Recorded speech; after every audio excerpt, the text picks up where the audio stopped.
Hi అండి, welcome to tasty food with Meena.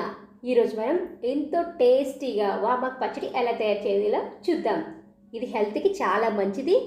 Cold cough మన దగ్గరికి రాకుండా కూడా చూస్తుంది. అందరూ తప్పకుండా వామాకు చెట్టుని పెరట్లో పెంచుకోండి. మనం ఎప్పుడు కావాలంటే అప్పుడు ఫ్రెష్గా ఇలా ఆకులు కట్ చేసుకుని పచ్చడి చేసుకోవచ్చు. పొయ్యి మీద బాండి పెట్టుకుని 2 టేబుల్ స్పూన్ వరకు ఆయిల్ని యాడ్ చేసుకోండి. ఇక్కడ నేను కారాన్ని బట్టి 3 ఎండుమిర్చి తీసుకున్నాను. మీరు ఇంకా కారం ఎక్కువ కావాలనుకుంటే ఇంకోటి యాడ్ చేసుకోండి. ఇక్కడ 1 స్పూన్ జీలకర్ర తీసుకుని వీటిని లో ఫ్లేమ్లో వేయించండి. ఇప్పుడు 3 వెల్లుల్లి రెబ్బలను వేసి వాటిని కూడా బాగా వేయించాలి. మీకు కావాలనుకుంటే పల్లీలు వాడచ్చు, లేదంటే నువ్వులు అయినా మీరు వేసుకోవచ్చు. నేను ఇక్కడ 3 స్పూన్స్ వరకు పల్లీలు తీసుకున్నాను. ఇవి కూడా లో ఫ్లేమ్లో లోపల వరకు వేగేంత వరకు స్లిమ్లో పెట్టి వేయించుకోవాలి.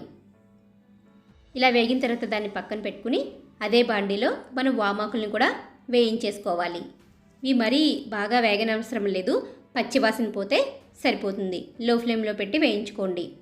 ఈ వామాకుతో పచ్చడే కాదు, బజ్జీలు కూడా వేసుకోవచ్చు. చాలా టేస్టీగా ఉంటాయి. ఇది డైజెషన్కి ది బెస్ట్ అని చెప్పొచ్చు. ఇంచు చింతపండుని యాడ్ చేయండి. మిశ్రమం అంతా చల్లారిన తర్వాత ఒక మిక్సీ జార్లోకి తీసుకుని మీకు సరిపడినంత సాల్ట్ వేసుకుని మిక్సీ పట్టుకోండి. ఇది వేడివేడి అన్నంలో వేసుకుని తింటే చాలా బాగుంటుందండి. తప్పకుండా మీరు ఒకసారి ట్రై చేయండి. ఎలా వచ్చిందో నాకు కామెంట్ చేయండి. ఎవరికైనా తెలియకపోతే షేర్ చేయండి.